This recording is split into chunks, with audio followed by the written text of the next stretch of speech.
talked about it quite a bit recently, and it's finally here. Tehenowin is back. Yes, with the changes to Lore of Beasts, I've really been enjoying using Tehenowin recently. They have got two games, one versus Sigvald, one versus Warriors of Chaos, both versus Strat Game, new patron of mine.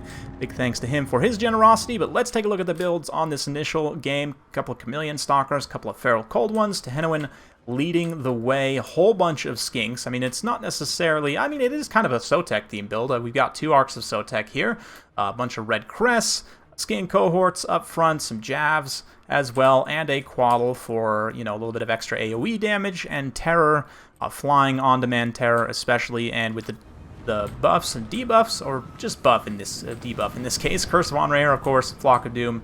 Typical kit for beast casters these days. Does make Tehenowin quite a bit better. He's got poison attacks on the Horned One, great charge, decent weapon strength, not the best melee defense, but again, that high melee attack plus the Curse of Honor means you can make effective contact with a lot of units, even if they have high melee defense.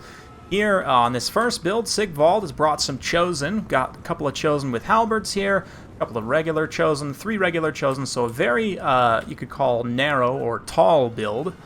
And this will also somewhat showcase sort of tall versus wide build. Spoiler alert, the next one's going to be a wider Chaos build, but initially I charge in with Tehenowin. We're going to start to drop some heat from the quaddle there, and also from Arcs of Sotek.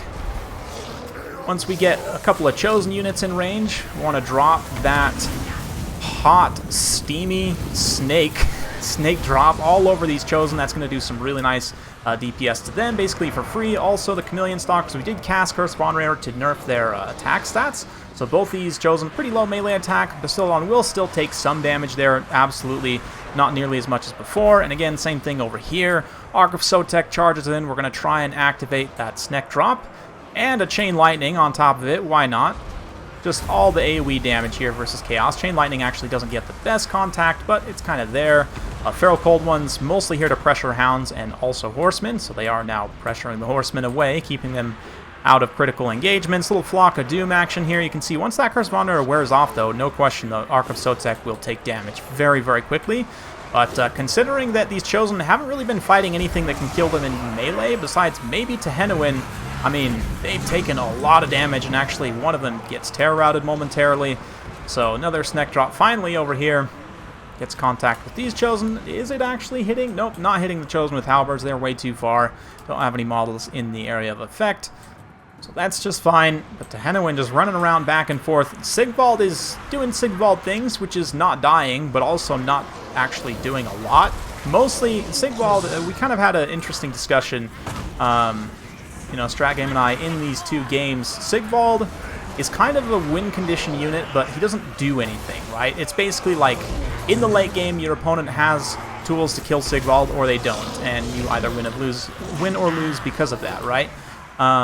Whereas somebody like, for example, Archaon, who's going to be next, as you saw from the title, will do a lot more.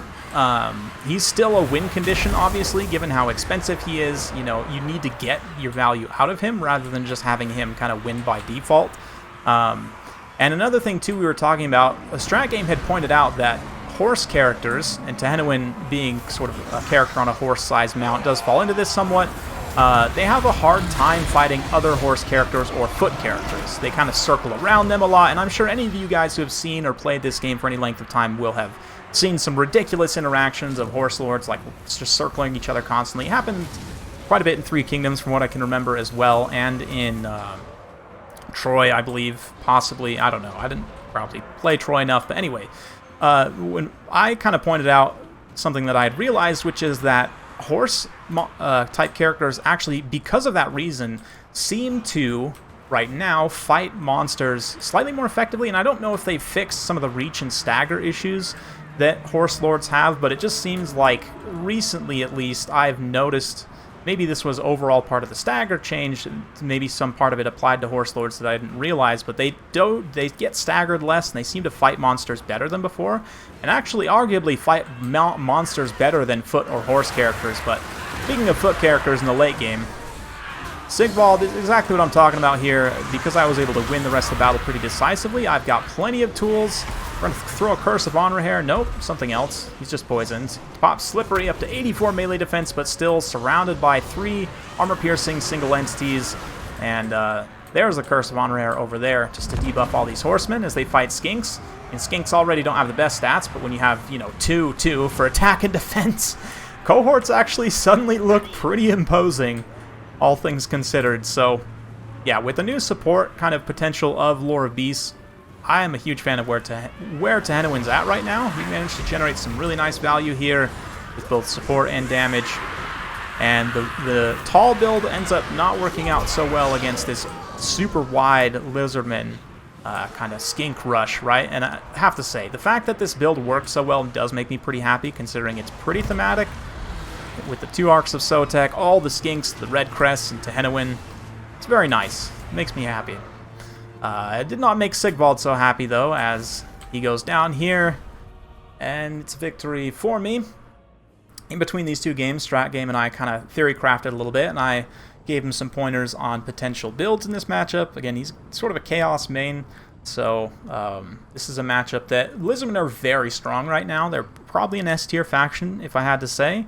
But Chaos, I do think, has a pretty good matchup against them, and they might be one of the few factions that I would maybe ban as Lizardmen. I don't know. I probably would still ban, like, missile-centric factions. Maybe. I don't know. I'd have to actually sit and think about it for a minute. But regardless, Chaos can put up a quite good fight. Here, they just don't have enough unit models on the field. Chosen, I mean, one of them pays for themselves. All of the rest of them, though, just kind of get stomped all over by effects. I mean, both the Arcs of Sotek, kind of averaged out, pay for themselves. Qual didn't quite pay for itself, but also does some pretty good damage here. You can see, like, Red Crest, 1100 damage there, 900 damage value, sorry. Yeah, and even the cohorts doing okay. Chameleon's not quite paying for themselves, but again, it's just kind of a combined arms effort. And then Tehenowin also 1700 value. That's support ability, helping these skinks trade, the cohort of Sotek in particular. Very, very nice. Red Crest stats are kind of garbage, to be honest. Their charge bonus is okay. They do have a lot of unit models, too. So if you can get the stats of your opponent down through, again, Curse of Honor, they'll punch very, very well up. I'm a huge fan of that spell change. Can't make that clear enough. But anyway, let's go ahead and see, after I've kind of played around with a little bit, Strat Game coached him up on a new build, let's get to that battle. And we're back with that new and improved build, a little bit of a different deployment as well. I vanguarded my stalkers up on the hill, which may end up proving to be a little bit of a mistake, but I've literally brought exactly the same build on my side, and instead we've got Archaon the Everchosen here, a couple of Feral Manticores, Marauders up front, second line of just warriors with halberds, so a lot more numbers to work with here. And one thing I did also point out, something that a lot of people may have forgotten about or don't realize, the difference with Marauder Horsemen, the throwing axes actually have shields, as you can see here, and as a result have missile block chance. In my opinion, the fact that they have the armor piercing damage and the missile block chance makes them better in this matchup because there's a lot of incidental javelins, blowpipes, all kinds of ranged projectiles flying around that count as small arms. So having that extra missile block on those horsemen just helps them sustain a little bit longer, and then of course the armor piercing damage is going to be very good against any monsters. Archaon, like I said, also fights monsters pretty well, it seems, right now. So let's see. We get kind of this pitched engagement as both of us escalate up on the top of the hill. I do charge the Quadlin, probably a little bit prematurely, but I'm not too worried about its animations. Or not too worried about it because of the animations. I can also throw a Curse of Honor up on the top as well. Feral Cold Ones moving up. We've got the Red Crest moving into combat as well. Bastillodon's going to be doing their thing once again. I don't have as many high value targets to drop the Snake Summons onto, but still will be very good against those Chaos Warriors. Up on the high ground here, all sorts of buffs, stand your ground, stand or die, both being popped on both sides. And the Manticore certainly taking damage, but here, Archaon and the Manticore managed to isolate this Quaddle. They're going to do a lot of damage to it. He does manage to get off Lightning Strike there, does some okay damage to the Warriors with Halberds and everything else, but you can see a massive Curse of Honor was popped. It hit everything in a huge pocket here, even not Archaon himself, though. Oh, wow, I didn't even realize when I played the battle that makes sense now why he literally took no damage during that entire uptime. Comes around, nice little wheel and cycle onto the Quaddle. Tehenowin's just fighting the Manticore for now. And in the kind of the background, this infantry fight is definitely a lot more even. The Marauder Horsemen getting in for a little bit of rear attacks does help break the Skink's leadership. Nice burning head from Archaon too, going to rip through the numbers of Skinks here. Yeah, the burnt effect also applied on their leadership. Really, really nice to help rout them off. So really beautiful placement on burning head. Still got quite a bit of resources though. Balance power dead even. Both the Manticores are basically done for, so it's just Archaon in terms of single entities. I've also got Tehenowin completely healthy, so the battle of the hybrid caster horse lizard lords, that's, yeah, whatever. Will still continue. Another Curse Von Rare looks like going to be popped here. This time does actually hit Archaon, but with Cascading Firecloak responding, he's still 5460. That's just ridiculous. A 600 weapon strength. I mean, Archaon is a beast. Like a literal beast. No lore of beast. Just actual, just scary. But we're still able to keep plenty of Skinks in support, and arguably my support situation is much better here. Even still, I'm going to put Tehenowin out in this other combat to try and bail the Quaddle loose. I really want to go like 3v1 here, even 4v1 with my single entities if I can on Archaon, just because Tehenowin won't win that fight straight up. He's got less HP, less stats. Maybe with good RNG he might win, but in general I don't want to risk that. It's very risky. Although, this is also not great here, just letting this Ark of Sotek here take so much damage. Wasn't able to bail out the Quaddle as quickly as I would have liked. Those Marauders actually fighting quite well there, so that's rough. But also not too mad about these Feral Cold Ones just enraging into that Manticore and getting that routed off. Chameleon Stalkers up on the high ground, also holding a bunch of units in place, chasing units off. Great use case for them. And here we go. Not quite the 3v1 I would have wanted. Tehenowin's trying to wheel up and around here to get in, but at least a 2v1 on Archaon. Cascading Firecloak again just keeps his melee defense up, and the one kind of point to strat game, or one of the points I was making, is if you cycle between Cascading Firecloak and Stand or Die, like using one after the other, you can actually keep a pretty consistent amount of uptime of, 80 plus melee defense on Archaon, which is insane. It's so high that most units in the game aren't going to be able to hit him.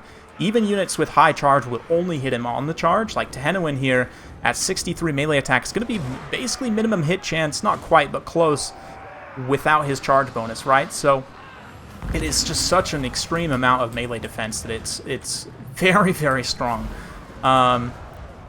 But let's see here. We do manage to shatter the Manticore. Things are still pretty close, but slightly in favor of the Warriors of Chaos, as they've still got plenty of horsemen here to throw axes at my Ark of Sotek.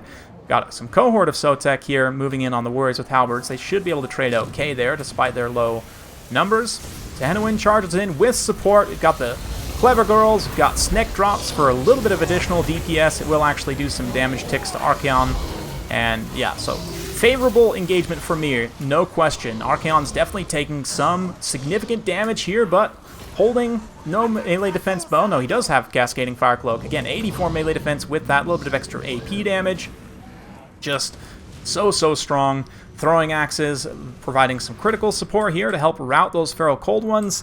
Also going to be routing the Ark of Sotek here as well. I'm actually going to throw the Ark of Sotek out there just to absorb the shots. Because Archaon's taken so much damage, I figure maybe Tehenowin can actually just win this straight up at this point by himself. Still a little bit risky, but we're going to just let them fight here for a moment.